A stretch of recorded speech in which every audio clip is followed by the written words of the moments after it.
अरविंद आर्य आप सभी का आसान फिजिक्स के ऑनलाइन प्लेटफॉर्म पर स्वागत करता हूं। तो आज हम जो मॉडल पेपर सॉल्व कर रहे थे उसका थर्ड सेक्शन है। सेक्शन सी में हमने 9 क्वेश्चन तक पिछली क्लास में डिस्कस किया था। आज इसकी आगे बात करते हैं सेक्शन सी की, क्वेश्चन नंबर 10, 11, 13, 14, 15 एंड 16 तक। तो फटाफट वीडियो को लाइक शेयर कर दें। जिन भी दोस्तों ने पैनल से चैनल को सब्सक्राइब किया हुआ है वो वीडियो को लाइक शेयर कर दें अपने दोस्तों को। जिन्होंने सब्सक्राइब नहीं किया हुआ है वो चैनल को फटाफट सब्सक्राइब करें, जिससे आने वाली वीडियो की नोटिफिकेशन आपको सबसे पहले प्राप्त हो सके।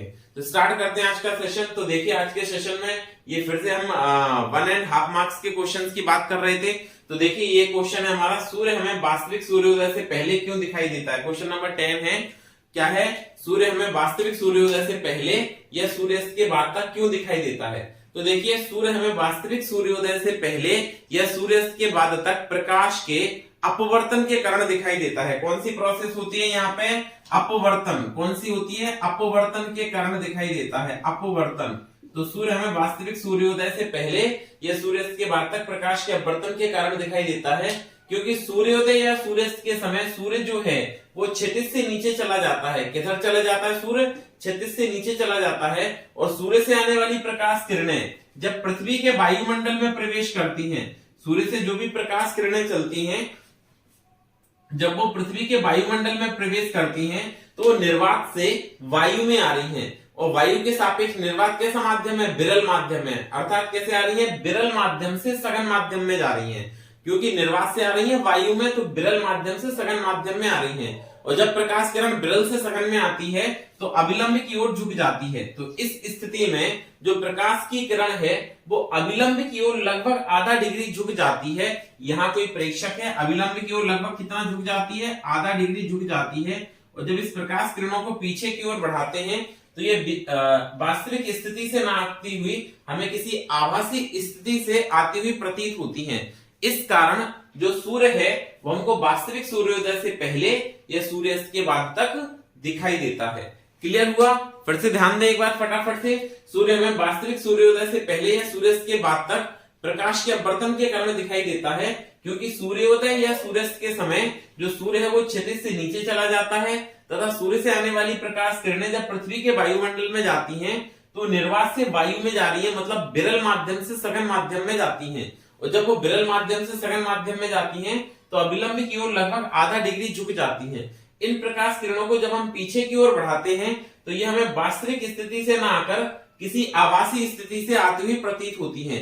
इस कारण हम ऐसा कह सकते हैं कि सूर्य जो है वो हमें वास्तविक सूर्योदय से पहले या सूर्यास्त के बाद तक दिखाई देता है। आगे हम बात करते हैं लेंस की क्षमता। तो देखिए लेंस की क्षमता क्या होती है, किसी भी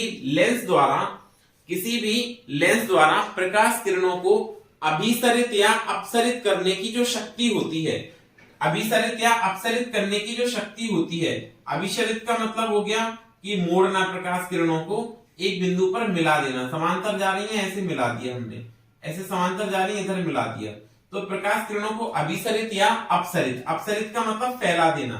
जैसे ये वाला लेंस है, ये प्रकाश किरणें इस पर पड़ी समांतर, ये इस तरह से फैल गई, ये पड़ी ये इस तरह से फैल गई। जब इनको पीछे की ओर बढ़ाएंगे तो ये किसी आभासी स्थिति से जाती हुई लगेंगी।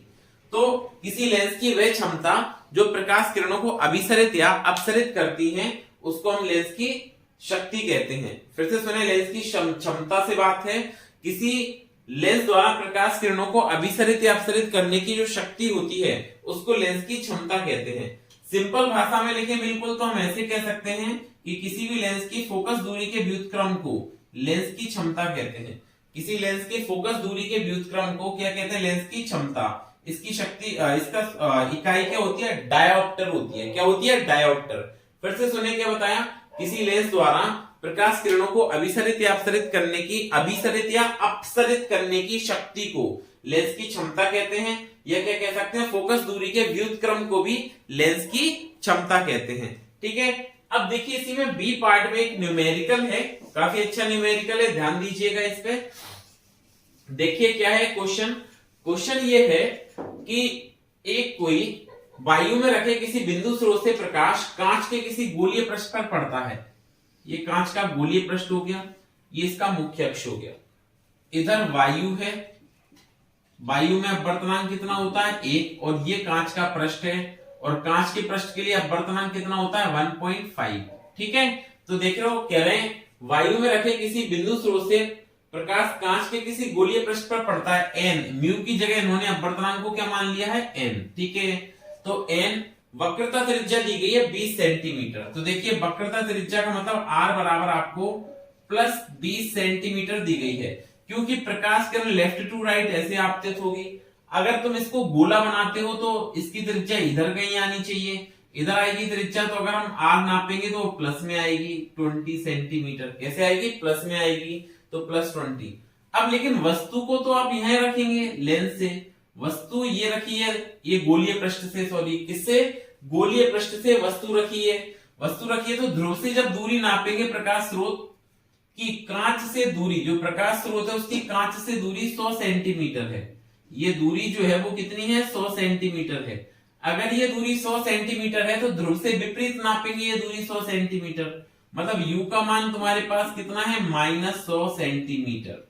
अब हमको गोलीय पृष्ठ का अपवर्तन सूत्र उपयोग करना है, तो -n1/u plus n2/v equal to n2 n1/r। ये फॉर्मूला लगा दीजिए, आपका आंसर आ जाएगा।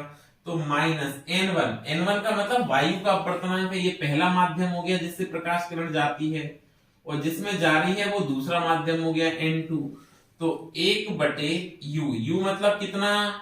u मतलब -100 प्लस n2 मतलब 1.5/v, v कैलकुलेट करना है, इक्वल टू 1.5 -1/r, r मतलब कितना? 20। इसको सॉल्व करेंगे तो ये माइनस, ये वाला माइनस आपका कैंसिल हो जाएगा, ये आपका रह जाएगा 1.5/v इज इक्वल टू, इसको सॉल्व करें तो ये आ जाएगा 0.5/20 और माइनस का 1/100। यहां से ये डेसिमल हटा लो तो 0 बढ़ जाएगा यहाँ पे। ठीक है, तो आप इसको फाइनली सॉल्व करें तो ये आएगा कितना? 1.5/v इज इक्वल टू 5/200 कितना जाएगा? 5/200 माइनस 1/100। बोलो ये बात सभी को समझ आती है? ठीक है, अब देखिए इसको फाइनली सॉल्व करने के लिए हमने क्या किया, इसका एलसीएम ले लिया। तो एलसीएम लेंगे तो 200 आ जाएगा इसका एलसीएम, तो ये बचा 5 - 2, 5 - 2 सॉल्व कर दें तो ये आ जाएगा 3/200। ठीक है, अब आप क्रॉस मल्टीप्लाई करें 200 का इसमें और v का इसमें, तो ये बना आपके पास कितना? 3v equal to 200 into 1.5। ये बात क्लियर है? अगर आप इसमें 10 से इस वाले 200 से इसमें गुणा करेंगे तो ये वाला जाएगा 3v, कितना जाएगा? 3v, और ये 200 से जब आप इसमें गुणा करेंगे तो ये जाएगा 300.0। आप अगर इसका मल्टीप्लाई करें तो ये आएगा 300। इसका मतलब v की वैल्यू भी कितनी आ गई? 300/3 सॉल्व करेंगे तो v आ जाएगा आपका प्लस 100 सेंटीमीटर। मतलब इसका जो प्रतिबिंब है वो भी कहां बनेगा? 100 सेंटीमीटर पर बनेगा। कहां बनेगा इसका प्रतिबिंब? 100 सेंटीमीटर पर बनेगा। तो देखिए नेक्स्ट क्वेश्चन क्या है हमारा, संपर्क में रखे दो पतले लेंसों के संयोजन से प्राप्त तुल्य फोकस दूरी का सूत्र ज्ञात करना। संपर्क में रखे दो पतले लेंसों की तुल्य फोकस दूरी का सूत्र ज्ञात करना। तो हमने क्या कहा, माना दो पतले लेंस है, उत्तल लेंस है, माना दो पतले उत्तल लेंस L1 एवं L2 जिनकी फोकस दूरियां f1 एवं f2 है। ठीक है, क्या कहा मैंने? माना दो पतले लेंस L1 एवं L2 इनकी फोकस दूरियां f1 एवं f2 है तथा इन लेंसों के प्रकाशीय केंद्र O1 एवं O2 है। इसके मुख्य अक्ष पर बिंदु O पर एक कोई बिंदु आकार की वस्तु रखी हुई है। इससे चलने वाली एक प्रकाश किरण बिना विचलित हुए सीधी निकल जाती है। दूसरी प्रकाश किरण जो है वो पहले लेंस पर आपतित होती है। तो ये लेंस क्या कर देता है, इस प्रकाश किरण का अपवर्तन कर देता है, और जो पहला लेंस है L1 वो वस्तु के अंतिम प्रतिबिंब I1 पर बनाता है। ये अंतिम प्रतिबिंब दूसरे लेंस के लिए वस्तु का कार्य करता है, आभासी वस्तु का कार्य करता है, और दूसरा लेंस प्रकाश किरणों को और ज्यादा मोड़ देता है, और अंतिम प्रतिबिंब कहां बनता है? बिंदु I पर। फिर से ध्यान दें, क्या बताया आपको? L1 एवं L2 दो पतले लेंस हैं जिनकी फोकस दूरियां f1 एवं f2 है। इन दोनों लेंसों को जो है एक उभयनिष्ठ मुख्य अक्ष पर रखा गया है तथा इनके प्रकाशीय केंद्र O1 एवं O2 है। लेंसों के मुख्य अक्ष पर बिंदुओं पर एक बिंदु आकार की वस्तु रखी है जिसका पहले लेंस द्वारा प्रतिबिंब बिंदु I1 पर बनता है तथा दूसरे लेंस प्रकाश किरण को और मोड़ देता है तथा ये जो I1 है वो दूसरे लेंस के लिए क्या करता है, आभासी वस्तु का कार्य करता है। लेंस L2 के लिए ये I1 पहले लेंस ने जो प्रतिबिंब बनाया था वो किसका कार्य करता है, आभासी वस्तु का कार्य करता है। अब इन लेंसों के संयोजन में सभी दूरियां उभयनिष्ठ बिंदु P से नापी जाएंगी। तो वस्तु की दूरी हो गई P से U, पहले प्रतिबिंब की दूरी हो गई आपकी V1 और अंतिम प्रतिबिंब की दूरी को हमने ले लिया उभयनिष्ठ बिंदु से V। अब ध्यान दें वापस से सारी बातों को। तो पहले लेंस के लिए हम लेंस सूत्र लगाएं, क्या लिखेंगे, पहले लेंस के लिए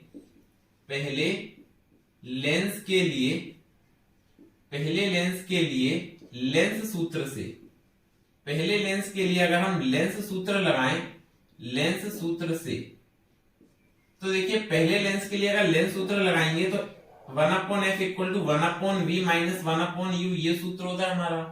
पहले लेंस की फोकस दूरी कितनी है, f1 is equal to v, v मतलब प्रतिबिंब, तो पहला लेंस कहां बना रहा है प्रतिबिंब, v1 पर, और दूसरा पहले लेंस के लिए वस्तु की दूरी क्या है, u।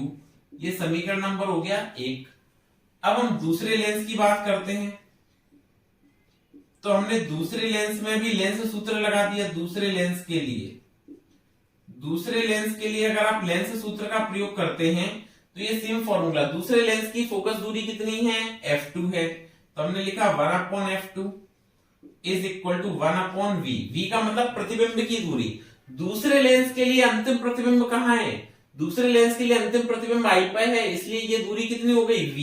तो आप क्या लिखोगे, 1/v माइनस 1/, अब जो बिंदु I1 पर जो पहले लेंस ने प्रतिबिंब बनाया था वो दूसरे लेंस के लिए आभासी वस्तु का कार्य करेगा। किसका कार्य करेगा, आभासी वस्तु का। तो ये दूसरे लेंस के लिए आभासी वस्तु या वस्तु की दूरी हो गई v1। ये हो गया समीकरण नंबर 2। जैसे हम चश्मा बनवाने जाएं तो वो क्या करता है, चश्मे वाला दो पतले पतले लेंस लगा देता है, फिर पूछता है आपसे कैसा दिख रहा है। अगर आपको परफेक्ट दिख रहा होगा तो इन दोनों लेंसों को मिलाएगा, इसके तुल्य फोकस दूरी का एक ऐसा लेंस बना देगा कि वस्तु यहीं रखने पर प्रतिबिंब समान स्थिति I पर बनेगा। ये पतले पतले लेंसों को हटाकर एक बड़ा लेंस लगा देगा।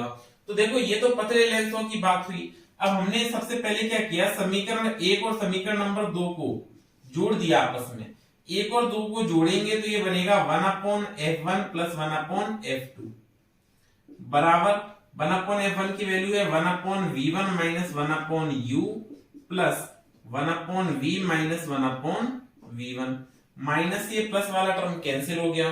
तो देखिए आपका यहाँ पे बना 1/f1 प्लस 1/f2, ठीक है।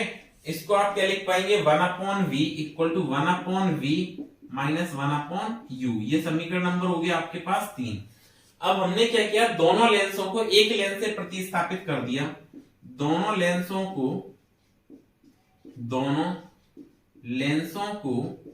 एक लेंस से प्रतिस्थापित करने पर, एक लेंस से प्रतिस्थापित करने पर जब दोनों लेंसों को हटा के हमने इसकी तुल्य फोकस दूरी का एक लेंस लगा दिया, तब लेंस सूत्र से प्रतिस्थापित करने पर लेंस सूत्र से, तो देखिए फिर हम अगर इसमें लेंस सूत्र लगाएंगे तो लेंस सूत्र से ये क्या बनेगा, तो देखिए ये बनेगा 1/f इक्विवेलेंट। अब जो इन दोनों को हटाकर एक लेंस लगाओगे वो कब इसके जैसे काम करेगा, जब वस्तु यहीं रखेंगे और प्रतिबिंब सेम दूरी पर बनेगा। इसका मतलब है कि 1/v माइनस 1/u, ये कंडीशन बननी चाहिए। ये हो गया समीकरण नंबर 4। अब अगर मैं समीकरण नंबर 3 और समीकरण नंबर 4 की तुलना कर दूं तो हमारा फाइनल फॉर्मूला बन जाएगा।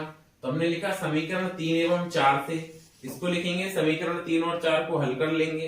तो हमने लिखा क्या, समीकरण 3 एवं 4 से, समीकरण 3 एवं 4 से समीकरण 3 और 4 की तुलना कर देंगे। तो जैसे ही आप इसकी तुलना करेंगे तो आपका जो फॉर्मूला बनेगा वो बनेगा 1/f इक्विवेलेंट बराबर 1/f1 प्लस 1/f2। ये तुल्य फोकस दूरी का सूत्र हमने ज्ञात कर लिया। तो देखिए ये दोनों इसकी RHS जो है वो सेम है, इसका मतलब इनकी तुलना करेंगे तो क्या बनेगा 1/f equivalent equal to 1/f1 plus 1/f2। तो देखिए नेक्स्ट क्वेश्चन नंबर 13 का फर्स्ट पार्ट है कैसेग्रेन दूरदर्शी का किरण आरेख बनाइए। ये कैसेग्रेन दूरदर्शी है, इसमें बड़े आकार का अभिदर्शक दर्पण का उपयोग किया जाता है। तो ये अभिदर्शक दर्पण का उपयोग कर रहे हैं हम इसमें। ये क्या है, ये अभिदर्शक दर्पण है और ये क्या है, ये नेत्रिका है। तो ये बड़े आकार का अभिदर्शक दर्पण का उपयोग कर रहे हैं और ये हमारा नेत्रिका लेंस है। ये इसकी मुख्य अक्ष हो गई। मुख्य अक्ष पर हम क्या करते हैं, एक अवतल उत्तल दर्पण को रख देते हैं। इसके मुख्य अक्ष पर क्या होता है, एक उत्तल दर्पण रखा जाता है। इस प्रकार से इसके मुख्य अक्ष पर एक उत्तल दर्पण रखा हुआ है। अब क्या होगा यहाँ पे कि मुख्य अक्ष के समांतर इसमें अभिदर्शक दर्पण में मुख्य अक्ष के समांतर दर्पण पर प्रकाश किरणें आपतित होती हैं। अब दर्पण से परावर्तन के पश्चात ये क्या होंगी, ये इससे दर्पण से परावर्तित हो जाएंगी। परावर्तन के पश्चात मुख्य फोकस की दिशा में जाती हैं। किसकी दिशा में जाती हैं, ये दर्पण से जैसे इनका परावर्तन हुआ तो दर्पण से परावर्तन के बाद ये मुख्य फोकस की दिशा में जाती हैं। मुख्य फोकस की दिशा में जाती है, लेकिन यहाँ पर क्या होता है, एक इसके मुख्य अक्ष पर एक उत्तल दर्पण रखा जाता है। ये अभिदर्शक हो गया, ये नेत्रिका हो गया, ये उत्तल दर्पण रखा जाता है। ये प्रकाश किरण मुख्य फोकस पर मिलने से पहले उत्तल दर्पण पर टकरा जाती हैं। किस पर टकरा जाती हैं, उत्तल दर्पण पर टकरा जाती हैं। ये उत्तल दर्पण क्या करता है, इन प्रकाश किरणों को वापस नेत्रिका की तरफ मोड़ देता है और नेत्रिका पर वस्तु का अंतिम प्रतिबिंब निर्मित हो जाता है। ठीक है, इस प्रकार से ये कार्य करता है। तो ये किरण आरेख हो गया। फिर से ध्यान दें, ये हमारा अभिदर्शक दर्पण हो गया पूरा। एक प्रकाश किरण मुख्य अक्ष के समांतर चलेंगी दूरस्थ वस्तु से, तो ये परावर्तन के पश्चात मुख्य फोकस से मिलेंगी, मुख्य फोकस पर मिलेंगी। लेकिन मुख्य फोकस पर मिलने से ठीक पहले क्या होता है, एक उत्तल दर्पण रख देते हैं। कौन सा दर्पण रखा हो जाता है, एक उत्तल दर्पण रखा जाता है। उत्तल दर्पण प्रकाश किरणों को वापस नेत्रिका की तरफ मोड़ देता है और यहाँ पे दूरस्थ वस्तु का प्रतिबिंब दिखाई देने लगता है। अब देखिए इसमें इंपोर्टेंट दूसरी बात पूछी, परावर्तक दूरदर्शी अपवर्तक दूरदर्शी से श्रेष्ठ क्यों है। तो इसके दो कारण हैं। एक तो परावर्तक दूरदर्शी में बड़े आकार के अभिदर्शक दर्पण का उपयोग किया जाता है। तो बड़े आकार के अभिदर्शक दर्पण का उपयोग किया जाता है, इस कारण से इसकी विभेदन क्षमता ज्यादा होती है। विभेदन क्षमता ज्यादा क्यों होती है, क्योंकि दर्पण का आकार जितना बड़ा है वो उतनी ज्यादा से ज्यादा छोटी वस्तुओं को या निकट रखी वस्तुओं को स्पष्ट करके दिखा देगा। जितना ज्यादा द्वारक होगा उतना ज्यादा स्पष्ट दिखाएगा। इसका मतलब है कि ये क्या करता है, निकटवर्ती बिंबों को अधिक स्पष्ट करने की क्षमता रखता है, मतलब इसकी विभेदन क्षमता अधिक होती है, पहला कारण। दूसरा रीजन क्या है इसका, कि जो दर्पण है वो इससे बनने वाला प्रतिबिंब परावर्तन पर निर्भर करता है, मतलब इसमें वर्ण विपथन का दोष नहीं होता है। जबकि लेंस से बनने वाले प्रतिबिंब में वर्ण विपथन का दोष होता है। वर्ण विपथन क्या होता है कि जब कोई श्वेत प्रकाश मोटे लेंस से होकर गुजरता है तो वो क्या करता है, अपने अवयवी वर्णों में बढ़ जाता है। हमने पढ़ा है ना, प्रिज्म की तरह कार्य करेगा। फिर वहां पे लेंस जैसे श्वेत प्रकाश गुजरेगा प्रिज्म से तो वो 7 रंगों में बढ़ जाएगा। ऐसे जब मोटे लेंस से कोई श्वेत प्रकाश गुजरेगा तो अपने अवयवी रंगों में बढ़ जाएगा, जिससे उसका प्रतिबिंब स्पष्ट दिखाई नहीं देगा। इस दोष को हम कहते हैं वर्ण विपथन का दोष। तो दो सिंपल से रीजन लिखने, एक तो क्या है कि परावर्तक दूरदर्शी में बड़े आकार के अभिदर्शक दर्पण का उपयोग करते हैं, अर्थात इसकी विभेदन क्षमता अधिक होती है। दूसरा क्या लिखेंगे कि परावर्तक दूरदर्शी में दर्पण से प्रतिबिंब बनता है, उसमें वर्ण विपथन का दोष नहीं होता है, जबकि लेंस से बनने वाले प्रतिबिंब में वर्ण विपथन का दोष पाया जाता है। तो देखिए अब क्वेश्चन नंबर 14 की चर्चा करते हैं। क्वेश्चन नंबर 14 क्या है, रेडियोएक्टिवता की इकाई 1 क्यूरी को परिभाषित कीजिए। तो 1 क्यूरी क्या होती है, सिंपल 1 क्यूरी की अगर हम बात करें तो 1 क्यूरी होती है, 1 CI से व्यक्त करते हैं 3.7 इंटू 10 टू दी पावर 10 6 पर सेकंड, 6 प्रति सेकंड। तो क्या कह सकते हैं, इसका मतलब हम ऐसे कह सकते हैं कि किसी रेडियोएक्टिव पदार्थ की वह सक्रियता जिसमें प्रति सेकंड 3.7 10 6 पर सेकंड हो, या ऐसे कह सकते हैं किसी रेडियोएक्टिव पदार्थ की वह एक्टिवता या रेडियोएक्टिव पदार्थ की वह विघटन की दर जो 1 सेकंड में 3.7 गुणा 10 6 प्रति सेकंड करता है, उसको हम 1 क्यूरी कहते हैं। इसको आप ऐसे भी लिख सकते हैं 3.7 गुणा 10 बैकरल। बैकरल को हम BQ से व्यक्त करते हैं। बैकरल को किससे व्यक्त करते हैं, हम BQ से व्यक्त करते हैं। तो देखो किसी रेडियोएक्टिव पदार्थ या रेडियोएक्टिव प्रतिदर्श की वह क्षमता, रेडियोएक्टिव प्रतिदर्श की वह सक्रियता या वह क्षमता जिसमें प्रति सेकंड वह 3.7 गुणा 10 की घात 6 करता है, उसको हम एक क्यूरी कहते हैं। ठीक है, तो ये पहली परिभाषा हो गई। दूसरे में पूछा था रेडियोएक्टिव प्रतिदर्श के अर्धायु काल का सूत्र। तो माना किसी रेडियोएक्टिव प्रतिदर्श में समय t बराबर 0 पर सक्रिय नाभिकों की संख्या n0 है। समय t बराबर 0 पर सक्रिय नाभिकों की संख्या कितनी है? n0 है। और किसी क्षण स्मॉल t पर जो अर्धायु काल चाहिए, किसी क्षण स्मॉल t पर या t हाफ पर, अर्धायु काल की परिभाषा से t हाफ पर सक्रिय नाभिकों की संख्या n/2 रह जानी चाहिए। तो हम जानते हैं रेडियोएक्टिव विघटन के सूत्र से n बराबर n0 e की पावर माइनस लैम्डा टी। ये फॉर्मूला पढ़ा हुआ है हमने। क्या बताया? समय t बराबर 0 पर किसी रेडियोएक्टिव प्रतिदर्श में सक्रिय नाभिकों की संख्या n0 है तथा अर्धायु काल t हाफ है, तो सक्रिय नाभिक n0/2 रह जाते हैं। तो रेडियोएक्टिव प्रतिदर्श में विघटन की बात करें, विघटन समीकरण लिखें तो n equal to n0 e की power minus lambda t. Value रख लेते हैं। देखो, तो प्रारंभिक मान n0 है, कितना रह जाना चाहिए? n0/2 रह जाना चाहिए। कितने समय बाद बचना है ये n0/2? तो e की पावर माइनस लैम्डा। और समय का मान कितना है यार? t half. ये बताइए, n0 से n0 कैंसिल हो जाएगा। अगर ये n0 से n0 हमने कैंसिल कर दिया तो आपकी ये वैल्यू रह जाएगी क्या? 1/2 इज इक्वल टू 1/e की पावर लैम्डा t हाफ। ठीक है, इसका इधर मल्टीप्लाई कीजिए और इसका इधर मल्टीप्लाई कीजिए, तो देखिए ये आएगा आपका e की power lambda t half is equal to 2। दोनों पक्षों का लॉग ले लेते हैं, तो ये बच्चेगा लॉग e बेस पे e लैम्डा की power lambda t half equal to ये आ जाएगा लॉग e बेस पर 2। अब ध्यान दीजिए, लॉग में एक प्रॉपर्टी होती है कि जो घात है वो आगे आ जाती है, तो घात को आगे लाएंगे तो lambda t half log e base e बराबर लॉग e बेस 2 बराबर लॉग e बेस 2। अब अगर लॉग में आधार और जिसका लॉग ले रहे हैं वो दोनों वैल्यू सेम है, लॉग में आधार और जिसका लॉग ले रहे हैं दोनों वैल्यू सेम है, तो इसका मान होता है 1। इसका मतलब लैम्डा t हाफ ये बचा। यहां पर अगर हम जब भी किसी नंबर का लॉग निकालते हैं, किसी नंबर का लॉग सॉल्व करते हैं, तो ये आधार e की बजाय 10 कर देते हैं। तो हम ऐसा कर सकते हैं, लेकिन आगे आपको 2.303 से मल्टीप्लाई करना पड़ेगा और ये बन जाएगा लॉग बेस ऑफ 10 2। लॉग 2 की वैल्यू भी रख लेते हैं, तो लैम्डा t हाफ ये जाएगा 2.303। लॉग 2 की वैल्यू होती है 0.3010। ये किसकी वैल्यू होती है? लॉग 2 की। कितनी होती है?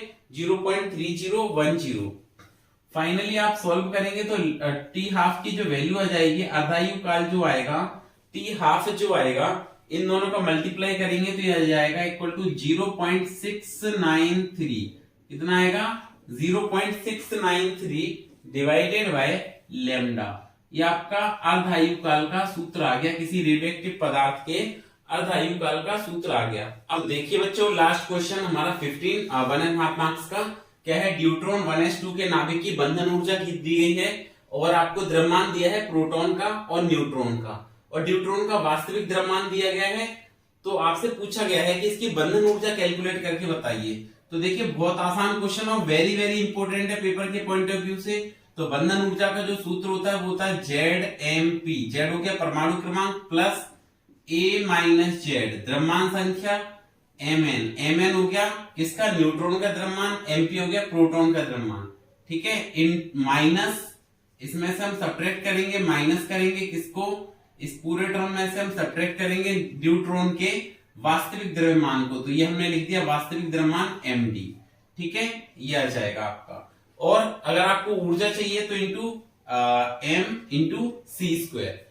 देखिए, ये फॉर्मूला आपको याद रखना है, ZMP plus A minus Z Mn minus MD into C square. अब देखिए, कोई भी तत्व हम x से व्यक्त करते हैं, ZX से, परमाणु क्रमांक Z हो गया और द्रव्यमान संख्या कितनी हो गई? A। तो अगर मैं इसकी तुलना करूं 1s2 से करें तो देखिए Z का मान कितना बनेगा? 1 और A का मान कितना बनेगा? 2। ठीक है, वैल्यू रख लेते हैं तो बंधन ऊर्जा आ जाएगी ZMP। Z मतलब हो गया 1 इंटू MP, प्रोटॉन का कितना हो जाएगा? 1.007। कितना हो जाएगा? 1.007 प्लस a माइनस जेड, तो यह जाएगा 2 माइनस 1 mn। mn का मतलब हो जाएगा कितना 1.008, कितना हो जाएगा 1.008 इंटू क्या हो जाएगा माइनस वास्तविक द्रव्यमान, वास्तविक द्रव्यमान कितना है 2.013 इंटू सी स्क्वायर, किसका गुणा होगा सी स्क्वायर का गुणा होगा। ये बात क्लियर है। अच्छा तो आगे सॉल्व करते हैं, तो एक का गुणा करेंगे तो यह जाएगा 1.007 प्लस 2 माइनस 1 आएगा और ये बचा 1.008, ठीक है। इसमें से हमने किसको घटाया 2.013 इंटू सी स्क्वायर, ये वाली आपकी यूनिट में आएगी वैल्यू, यूनिट में आएगी गुणा सी स्क्वायर, इकाई आएगी इसकी यूनिट इंटू सी स्क्वायर, ठीक है। अब देखिए इसको हमने जब सॉल्व किया तो जो बंधन ऊर्जा बना इसको ऐड कर देंगे तो 2.015 माइनस 2.013 यूनिट इंटू सी स्क्वायर, इसकी इकाई यूनिट में आएगी इंटू सी स्क्वायर। एएमयू यूनिट का मतलब एएमयू एटॉमिक मास यूनिट, इसको घटाएंगे तो ये आएगा 0.002 यूनिट इंटू सी स्क्वायर। और हमको पता है 1 यूनिट की वैल्यू ये होती है अगर ऊर्जा में बदलना है, तो इसका सीधे गुणा कर देते हैं। हम क्या करते हैं इसका डायरेक्ट गुणा कर देते हैं, तो डायरेक्ट गुणा करेंगे तो ये बनेगा ईवी बराबर 0.002 इंटू यूनिट को बदलेंगे तो यूनिट को क्या लिखना पड़ेगा 931.5, क्या लिखना पड़ेगा 931.5 MeV पर सी स्क्वायर इंटू सी स्क्वायर, सी स्क्वायर से सी स्क्वायर कट जाएगा और जब आप इसका फाइनली गुणा करेंगे तो यह जाएगा 0 1 2 1 3 6 और ये 18, 1 2 3 4, 1 2 3 4 के बाद ये लगाएंगे तो यह जाएगा कितना 1.863 मेगा इलेक्ट्रॉन वोल्ट, कितना आ जाएगा ऊर्जा जो आ जाएगी 1.863 मेगा इलेक्ट्रॉन वोल्ट, ठीक है। तो ये आपके हाफ मार्क्स के क्वेश्चन कंप्लीट हो गए। इसके बाद मैंने 3 नंबर के क्वेश्चन और 4 नंबर के क्वेश्चन की एक वीडियो बना रखी है, शॉर्ट वीडियो, कि कौन कौन से क्वेश्चन आपके लिए इंपोर्टेंट हैं। तो उन क्वेश्चंस को जरूर जरूर जरूर पढ़ लें आप बोर्ड पॉइंट ऑफ व्यू से, तो ये हमारा फर्स्ट पेपर कंप्लीट हो जाएगा। उन क्वेश्चन को जरूर कर लें, उसके बाद हमारा फर्स्ट मॉडल पेपर कंप्लीट हो जाएगा। कल हम आपको सेकंड पेपर के भी कुछ वीडियो लाएंगे, ठीक है। तो मिलते हैं नेक्स्ट क्लास में, तब तक पढ़ते रहिए, सुरक्षित रहिए, थैंक यू।